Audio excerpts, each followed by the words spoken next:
should be proud. No, you are a proud wife. তুমি গর্বের সাথে কইবা, মাথা উঁচু করে চলবা। তোমার স্বামী, আমি তার স্যালুট জানাই। এই লড়াইটা কি তার ব্যক্তিগত লাভের লিগা? লাভ যদি চিন্তা করতে, সে আজকে শাসকের সঙ্গে মিশা থাকতো। শাসক কিছু না, এই অবস্থায় তো আমরা অনেক টাকা অফার করছি তাই না?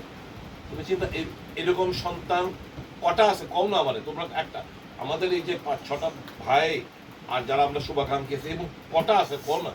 সবাই যদি কিছু কইতাম মা এইভাবে তো শিক্ষা দিছ না, এইভাবে তো শিক্ষা দিছ না, আমি এই খতরনাকের আর ওভাবে পারতাম না, তোমরা তো আমরা এইভাবে শিক্ষা দিছ না। ওই বাবা অনেক সময় চিন্তা মিথ্যা করতো, আমার দোকানটারে শেষ করে লেছো, সেই না সেই না। তো আমি তো মনে হয় আমি কত দিকে যন্ত্র সহ্য করতাম, তো মা বাবারে বুঝাই ওরা আমার তো এইভাবে শিক্ষা দিছ না। আমি তো এটা গর্বিত, আমি এরকম একটা বাড়িতে আইছি, প্রসেনজিতের বাড়িতে আইছি। আমি ব্যক্তিগতভাবে খুবই গর্বিত যে এই করাপশনের বিরুদ্ধে সে যে লড়াইটা লড়তেছে, এটা তো আপনি গর্ববোধ করার কথা। আপনি একদম কাঁদবেন না। আপনি একটা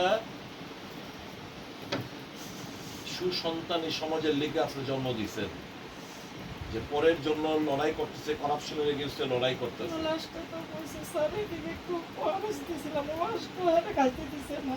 আমি বলছি দেখো আমি না, আর মা। আপনি চিন্তা করেন না, আমাদের আমি নিজে আজকে গেলাম বলে, আজকে তো এরাও করতো না।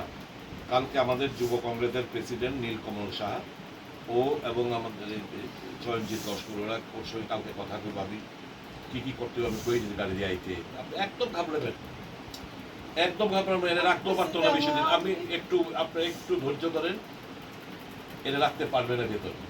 আমি বলছি আমি হের মা, একটু তুমিও তো একটা নারী, দাও একটু জলটা খাইতে দাও। আমি তো বুঝতে আছি